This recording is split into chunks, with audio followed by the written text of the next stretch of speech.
Brought to you by Agilus Diagnostics. Health test की बात आती है तो मैं भरोसा करता हूँ India largest diagnostics company Agilus diagnostics. खुद को टेस्ट करते रहो। नमस्कार, आप देख रहे हैं दिल्ली तक। मैं हूं आपके साथ अनुराधा तंवर। दिल्ली के प्रशांत विहार इलाके में हुए ब्लास्ट के बाद दिल्ली के पूर्व मुख्यमंत्री अरविंद केजरीवाल का पहला रिएक्शन सामने आया है। उन्होंने सोशल मीडिया पर अपना रिएक्शन देते हुए एक पोस्ट साझा किया है। इस पोस्ट में क्या लिखा है, पहले आपको वो बता देते हैं। अरविंद केजरीवाल की ओर से लिखा गया कि दिल्ली में मर्डर, रंगदारी, लूट और लगातार बढ़ते क्राइम से जनता पहले से ही डर के साए में है और आज एक धमाका भी हो गया। दिल्ली में आराम से और सुरक्षित जीने का सबको अधिकार है। गृह मंत्री अमित शाह जी, कृपया नींद से जागिए और अपनी जिम्मेदारी निभाइए। आपको बता दें कि दिल्ली के प्रशांत विहार इलाके में आज धमाके की खबर आई और इस खबर के बाद न सिर्फ दिल्ली बल्कि देश भर में प्रशांत विहार में हुए ब्लास्ट को लेकर सनसनी फैल गई और हर कोई अब ये जानना चाह रहा है कि आखिर इस ब्लास्ट के पीछे कौन है। आपको बता दें कि इस ब्लास्ट की खबर के सामने आने के बाद मौके पर स्पेशल सेल के अधिकारी, दिल्ली पुलिस की टीम, एफएसएल की टीम, फायर ब्रिगेड की 4 गाड़ियां पहुंची और ये जो खबर है प्रशांत विहार में धमाके की, ये आज सवेरे 11:48 पर सामने आई। इस ब्लास्ट में आपको बता दें कि एक सफेद रंग का पाउडर उड़ता हुआ काफी देर तक दिखाई दिया और ब्लास्ट की जो इंटेंसिटी थी, ब्लास्ट की जो तीव्रता थी वो काफी तेज थी। आसपास के मकान जो हैं उनकी दीवारें हिल गई, इस तरह की खबर सामने आई। ये जो ब्लास्ट है ये प्रशांत विहार में पीवीआर के पास जो पार्क है उसके बाउंड्री वॉल के पास हुआ है। इससे पहले भी रोहिणी के भीतर 20 अक्टूबर को इस तरह का ब्लास्ट हुआ था और तब भी एक सफेद पाउडर जैसी कोई चीज हवा में उड़ती हुई काफी देर तक दिखाई दी थी। दोनों ही ब्लास्ट के बारे में अगर बात की जाए तो दोनों ही जगह पर किसी के हताहत होने की कोई खबर नहीं थी, लेकिन सवाल ये उठ रहा है कि आखिर इन ब्लास्ट के पीछे का मकसद कौन है और उससे महत्वपूर्ण बात यह है कि आखिर ये ब्लास्ट दिल्ली में करवा कौन रहा है। सवाल ये भी हो रहा है कि दिल्ली के भीतर आखिर क्यों इस तरह के ब्लास्ट हो रहे हैं। आपको बता दें, आज दिल्ली की कानून व्यवस्था को लेकर पूर्व मुख्यमंत्री अरविंद केजरीवाल और पूर्व उप मुख्यमंत्री मनीष सिसोदिया की ओर से, साथ ही आम आदमी पार्टी के कई और नेता भी थे, उनकी ओर से एक प्रेस कॉन्फ्रेंस की गई और सीधे तौर पर गृह मंत्री अमित शाह से जवाब भी मांगा गया। अरविंद केजरीवाल ने दिल्ली की लॉ एंड ऑर्डर को लेकर किस तरीके से गृह मंत्री से जवाब मांगा है, सुनिए। महिलाएं असुरक्षित हैं।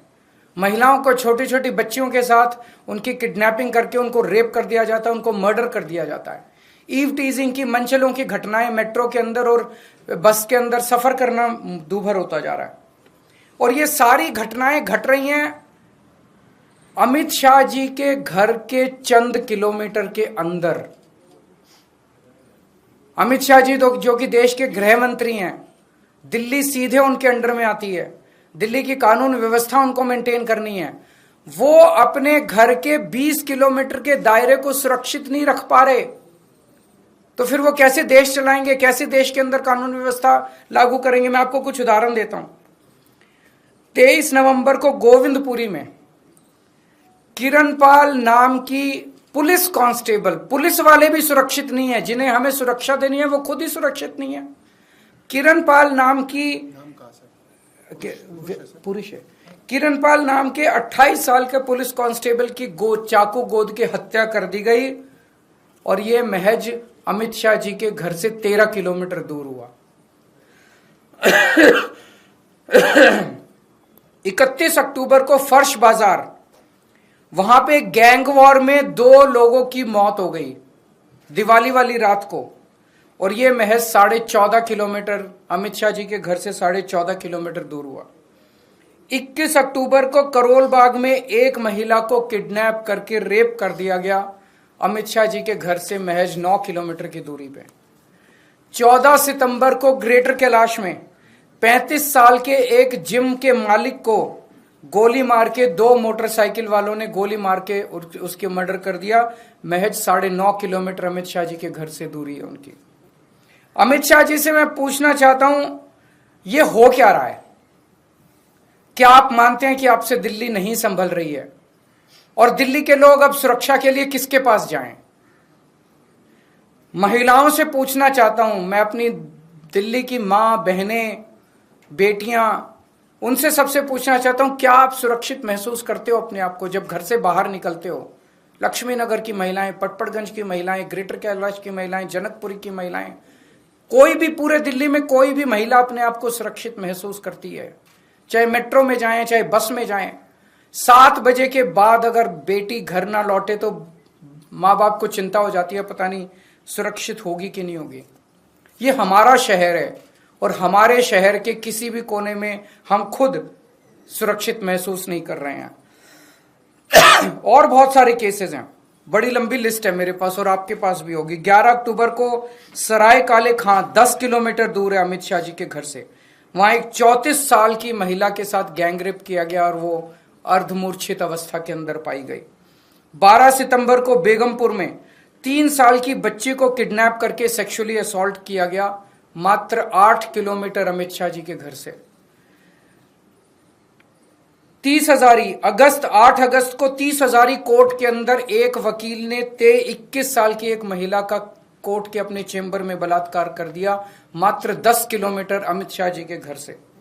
1 अगस्त को दिल्ली कैंट में 9 साल की बच्ची का रेप करके मर्डर कर दिया, मात्र 9 किलोमीटर अमित शाह जी के घर से। दिल्ली में 3 महीने के बाद विधानसभा के चुनाव होने वाले हैं। चुनावों से ठीक पहले दिल्ली के भीतर लगातार एक मुद्दा जो गरमाया हुआ है वो है दिल्ली की लॉ एंड ऑर्डर।